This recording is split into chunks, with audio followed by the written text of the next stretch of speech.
Well, our family's been in Australia since my great-grandfather. Thomas Roderick came to Australia in the 1860s, but they bought this landholding in 1870, and they would have been dairying in some capacity since then, but really commercially for the last 3 generations, probably 80 years.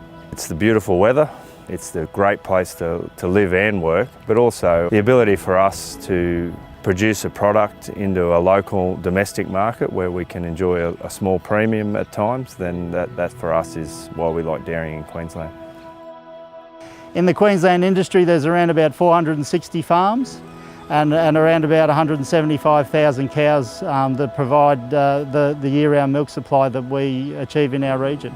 The bulk of our farms are on the Darling Downs in the southeast Queensland area, with a couple of pockets in central Queensland and north Queensland.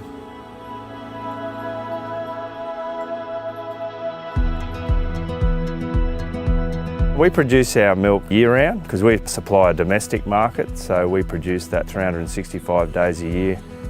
Feeding in a subtropical area is extremely important because there's times a year where the cows can't graze because it's either too hot or too humid, or we don't have the paddock feed available. We've moved a lot of our feeding systems to partial mixed rations and total mixed rations. We're actually growing crops and forages that we can harvest and store as either silage or hay, and feed back during those periods of the time where we're short of pasture that we can graze. The partial mixed ration on our farm, we look to maximise cows in early production. So we have 2 herds. We have the fresh herd that is fed a slightly different ration and a higher energy and higher protein ration to maximise milk production early in lactation. The challenges for the subtropical environment are around those summer and autumn periods when the heat and humidity really gets to its peak.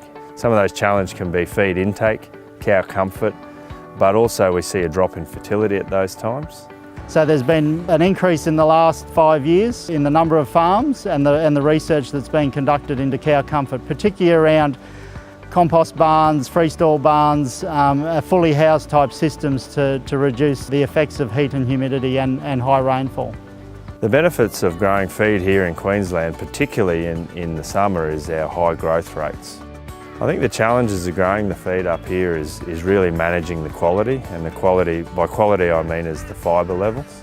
We basically do the research for the northern dairy industry, or certainly for the subtropical region. Growing feed is easy.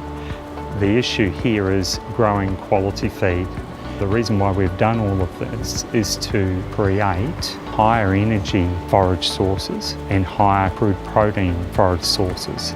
In the trials that we're currently conducting here, we're pushing the boundaries where we're achieving around 90% forage intake with only 10% grain and protein meal.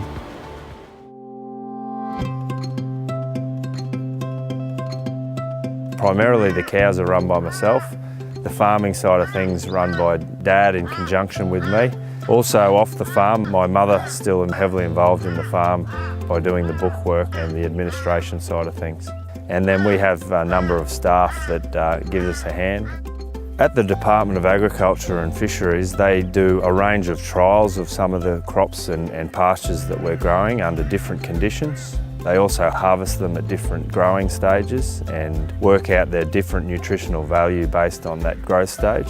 Farmers are now learning a lot more than I think they would have ever traditionally, because we're able to capture research and deliver it to farmers. For us, there is an incentive to produce high quality milk. That incentive comes in the form of extra payment for increased fat and protein, but most of our incentives involved in the quality parameters around milk. We work closely with our milk processor in regards to formulating what we need to supply and how we supply that pattern of supply. And then also we get regular updates on our quality of our milk in order to receive our quality bonuses.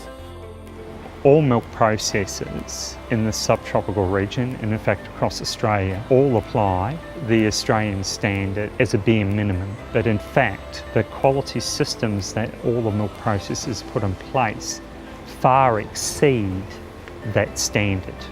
The expertise in the Queensland Dairy Research Development and Extension team is world renowned, particularly in that feeding systems area. We've had a long association with the department through their research station and through the university.